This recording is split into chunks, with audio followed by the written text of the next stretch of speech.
សូមកូនបងអរគុណព្រះសម្រាប់សេចក្តីសុខសាន្តនិងការវិលមកជួបគ្នាជាថ្មីក្នុងសប្តាហ៍ថ្មីចា៎ចឹងថ្ងៃនេះដែរអ្នកគ្រូមានកិច្ចការទី5មួយតើតើជាមួយមេរៀនគណិតវិទ្យាមេរៀនទី14គឺធនធានចា៎អញ្ចឹងថ្ងៃនេះដែរយើងមកនិយាយអំពីសំណង់មុំដោយប្រើ rubber butter ចា៎អញ្ចឹងកូនធ្លាប់បានរៀនរូបមហាក្នុងថ្នាក់ទី4មែនទេកូនចា៎ពីការប្រើ rubber butter ចា៎អញ្ចឹងនឹងមានឧទាហរណ៍ចំនួន2អញ្ចឹងក៏គេឲ្យមុំ DBC ស្មើនឹង35លើត្រេចាខគេឲ្យមុំ MON ចាស្មើនឹង45លើត្រេតោះឥឡូវកូនមកសង់ជាមួយនឹងអ្នកគ្រូទាំងអស់គ្នាតោះអញ្ចឹងមុនយើងចាប់ដើមសង់យើងត្រូវតែគូកន្លះបន្ទាត់សិនមែនទេកូនចានេះអញ្ចឹងយើងគូកន្លះបន្ទាត់ប្រវាយណាក៏បានដែរពីគូមកចាបន្ទាប់មកកូនត្រូវដាក់ចំណុចកណ្ដាលនៃ rubber ឬក៏ហៅថាចិត្តនៃ rubber កូនចាហើយយើងមិនមែនដាក់នៅខាងក្រោមនេះទេគឺយើងប្រើនៅខាងលើនេះកូនឃើញទេនេះកន្លែងចំណុច O ចាអញ្ចឹងយើងដាក់ឲ្យចំកណ្ដាលបន្ទាប់មកកូនមើលឃើញទេត្រឹម0នេះចាហើយយើងអាចរាប់លេខខាងក្នុងក៏បានខាងក្រៅក៏បានតាមជាក់ស្ដែងដែលគេបានឲ្យយើងចាតោះឥឡូវអ្នកគ្រូបានដាក់ហើយយើងដៅចំណុចរួចហើយឃើញទេចានេះហើយបន្ទាប់មកយើងដាក់មកចានេះគឺជាកំពូលនៃមុំចាគឺ B ចា B គឺជាកំពូលនៃមុំចឹងយើងដាក់មក BC បន្ទាប់មកយើងចាប់ដើមគូចាគូអីចាគូបន្ទាត់នេះចាដើម្បីភ្ជាប់មកបន្ទាត់ B ចាឥឡូវយើងមើលទាំងអស់គ្នាចឹងគេឲ្យយើងហ្មងគុណ35លើត្រេចឹងកូនធ្វើម៉េចដាក់ឲ្យចំចាយើងដាក់ចំណុចចិត្តនេះចំហើយយើងបង្វិលវាមកចាឲ្យចំ0បន្ទាប់មកកូនមើលយើងរាប់មកគេឲ្យ35មែនទេ10 20 30ចឹងនេះ35ចឹងយើងដៅចំណុចនឹងមកចាយើងដៅចំណុចនឹងហើយបន្ទាប់មកយើងគូ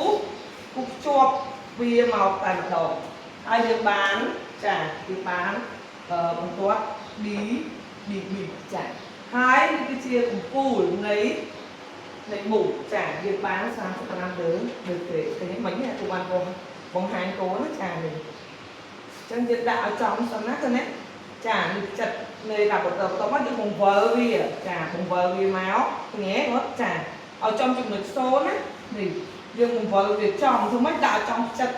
នៃ rubber ឬក៏ចំណុច O ចាពេលដែលយើងដាក់ចំហើយកូនរាប់មក10គេឲ្យបាន35ទៅលេខ10 20 30គឺ35នេះទៅលេខ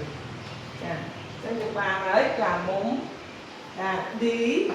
B C ដែលស្មើនឹង35លើត្រេចាអញ្ចឹងយើងទៅ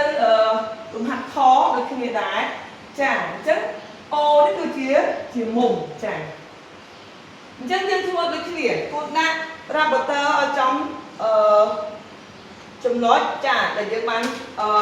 គូកន្លះបន្ទាត់ហើយអញ្ចឹងខាងនេះយើងអាចលូទៅមុខទៀតបានណាកូនចាប៉ុន្តែបើខាងក្រោយនេះយើងចាំគូទៅទៀតបានប៉ុន្តែកន្លែងមុំនេះគឺអត់ទេនៅត្រឹមហ្នឹងចាអញ្ចឹងកូនដាក់កន្លះបន្ទាត់មកសំដៅដាក់ rubber មកដាក់ឲ្យចំចាចិត្តនៃ rubber បន្ទាប់មកយើងទាញចាបង្វិលវាមកនេះកូនចានេះយើងបង្វិលវាឲ្យចំចំណុចO ចាហើយយើងចាប់ដើមសង់នៅអង្កត់គេអង្កត់M ចាដែលគេឲ្យយើងស្មើនឹង45ដឺក្រេអញ្ចឹងគួររាប់មកនេះគួរដាក់ចំអញ្ចឹងយើងរាប់មកខាងក្រោមនេះណាគួរយកចំណុចកណ្ដាលនៅនេះនៃ rubber ចាចំណុចចិត្តឬក៏ហៅថាចំណុច O ចាអញ្ចឹងយើងមើល10 20 30 40ចានេះគឺ45ដែលបានចុចរួចហើយចាហើយអ្នកគ្រូនឹងបងគូនមើលម្ដងទៀតហើយបន្តមកយើងគូបន្តជាប់យកតែម្ដងចានេះអ្នកគ្រូមើលយើងគូបន្តជាប់មកហើយយើងដាក់មកមុំចាស្មើនឹង45លើដូចនេះអញ្ចឹងយើងបានមុំ MON